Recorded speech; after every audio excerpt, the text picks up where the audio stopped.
আমার ঘর আমি করছি, কি হচ্ছে তোর? আমার বাপের জায়গা করছি, ছাড় দিয়ে করেছি আমি, ছাড় দিয়ে করছি। তুই বড় নেতা, তুই বড় নেতা, তুই টিএমসির বড় নেতা, তোকে পয়সা দিবি বলে তুই আমাকে মারতে চাইছিস? ঠিক আছে লে, হ্যাঁ হ্যাঁ করেছি, চল। হ্যাঁ চল, তুই কি করিস দেখে নেবো, চল। দাদা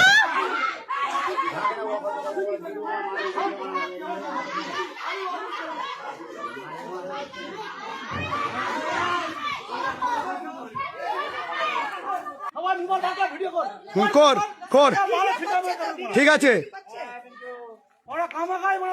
আমার বাপের জায়গায় আমি ইন্দিরা আবাসন ঘর পেয়েছি, করছি। তোর কি বক্তব্য? কি বলছিস তুই? তুই কি বলতে চাইছিস? আমার কাজটা বন্ধ করে দিবি? হ্যাঁ, আমার কাজটা বন্ধ থাকবে? হ্যাঁ, আমার কাজটা বন্ধ করবি, তাই তো?